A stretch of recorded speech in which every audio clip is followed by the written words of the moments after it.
So what's a cross quarter? So it's 15 degrees of a fixed sign. So of course we have 4. So I was going to originally teach this in August, which is why if you read the blurb about it, it talks a lot about Lughnasah or Lammas. But we're now around the time of Bridget's Day. So the second one here, it says, this is Oimlich and Beltane or Bridget's Day, the beginning of the end of winter, which is sacred to Bridget, or Brija, as they'd say in Scots, Gaelic or Irish Gaelic, they'd call her Brija.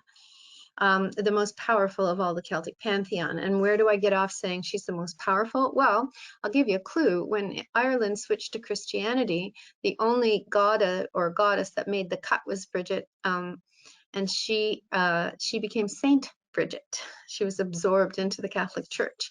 So that's pretty powerful. And there's no Saint Lou or, Saint Mananan, but there is a Saint Bridget.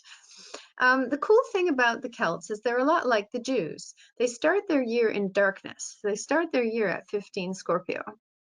And so a lot of these, what you guys might call Halloween traditions or Samhain, we call it Samhain, these are actually the trick-or-treating traditions and stuff. This is coming from the idea that the Celts had that the year is a ring. And they were wonderful metal workers, were the Celts. So that they know that to make a ring, you take a bar or a length of metal and you join the ring at 2 points and you solder the ring. But that soldering point is the weak point of that ring. And so they very much saw the end of the year and the beginning of the year that there was sort of like a space between that was sort of neither one nor the other. And this is where a lot of the sort of ghosties and ghoulies information, the traditions rose up from there. The idea that you could more easily contact your dead relatives at a place where the veil was thin between the two worlds. Then we go on to the spring of the year, which is Beltane. And there's lots of jokes and sniggery, ha, ha, ha jokes. And there's the maypole and, it's wink, wink, nudge, nudge. And there's lots of rabbits and what rabbits like to do and all that. But actually, both the Taurus placement and the Scorpio placement were what we call bell festivals or fire festivals. And it was about purification. So they didn't actually have one big bonfire. They'd have 2 bonfires, and they would drive the cattle or any of the livestock in between the 2 fires with the idea that this is going to make them more fertile and healthy and so on and so forth. And last but certainly not least, around about the 8th of August, we have Lughnasah or Lammas, and it was the first harvest of the grain. And it has a very strong link to barley and, of course, therefore, to drink. And it's sacred to Lugh of the Long Hand, who is also one of the big boys of the Celtic pantheon. So that's nice, but this is an astrology lecture. So let's talk about it from the point of view of the astrology. Oh, I see what you mean. So I noticed that in traditional Celtic society, the year started and ended when the sun was in Scorpio.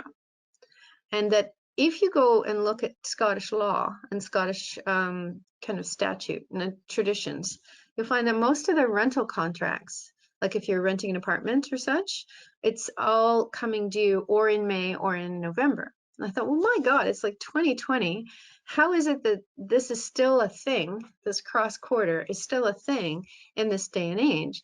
And since my son happens to sit at one of these points, I got quite curious because I wanted to know why are they such a big deal? I mean, isn't it true that the quintessential statue, to the astrology student would be somebody standing there with their own birth chart in one hand and their eye and finger pointing up towards the sky? Like, isn't it all about me? So of course I needed to know.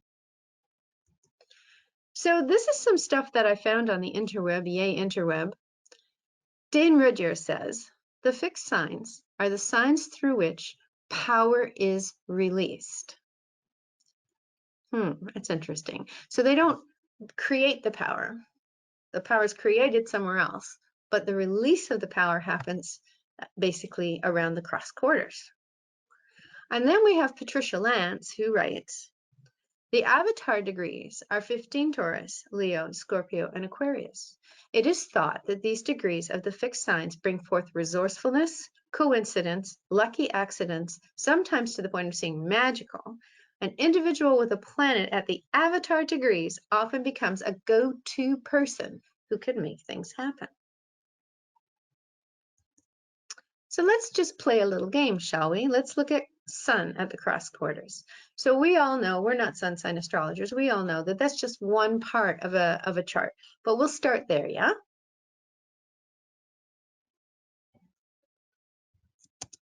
So here's 15 degrees of Scorpio. It's, of course, fixed water. And I love when I'm thinking about the signs of the zodiac and I think about the element of water, I love to teach that we have 3 water signs and we have 3 states that water can be in. So in terms of Cancer, we have water, like the ocean. But in terms of Scorpio, we have fixed water. And the only way to fix water is to freeze it. So this little fella is the iceberg that sank the Titanic. All water signs are feminine. Oh, I'm sorry, it shouldn't say active, it should say passive. That's a mistake on my slide, I apologize. So polarity is passive, it's definitely feminine. But these days, you see, you don't want to say feminine and masculine because, well, those are kind of old descriptors, yes? The ruler is Mars. Now, all you modern astrologers out there, please don't throw food at me because I know that Pluto rules Scorpio. But y'all need to understand that Pluto has only been around since 1930. And that in 1929, Mars was the boss and Mars has not forgotten. So you do you, and I'm cool with that. But in my world, I respect my ancestors. So I'm going to go talk to Mars first. And when I finish talking to Mars, I'm definitely going to go and have a chat with Pluto to try to get more information. I then did something rather interesting and I played with the decadent and the Duad. So I'm not sure who I have for my audience, so I don't want to go make a meal of this because each of those could be their own lecture. But if I said that the DEC in decadent, it's for the number 10, and that every sign is made up of 30 degrees, and that if you slice that into groups of 10, you'll end up with 3 big old chunks of cheesecake. If it's a cheesecake, I like cheesecake. So you have the first chunk of cheesecake, which is Scorpio. But in terms of its decadent, it's a Scorpio. So it's super Scorpio. The second slice of cheesecake, it's still Scorpio, but it's the next water sign going forward.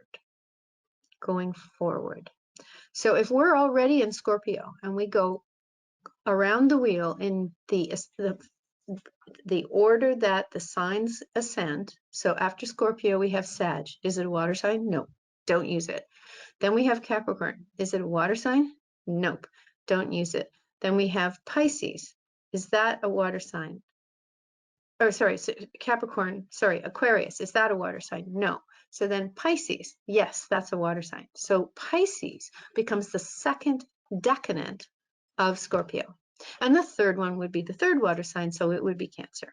Okay, that's how decadents roughly work. Okay, so that's why you see here I've said decadent Pisces, and again, I give the old ruler first, and then I definitely mention the new guy. But the new guy's only been the new guy since 1880 or so, right? Pretty new kid on the block. Then there's something called a Duad or a Duidasama. So that is where you take the sign and you slice it into 12 pieces. Each sign gets a little microcosm. It's almost like each sign is its own horoscope, okay? And to squidge 30 slices of cheesecake into that one sign, because you've only got 30 degrees and you're trying to squish 12 slices of cheesecake into 30, like, you know what? That you will get, if you were cutting that cheesecake, you would get more cheesecake by licking the knife than you would by cutting the cheesecake. Because it's only 2.5 degrees for each sign. Okay, so each 5 degrees is 2 signs. So each 10 degrees is 4 signs. So we're at 15 degrees. Okay, so 11, 12, 13, 14, 15. So we are all the way over 6 signs away. So the opposite sign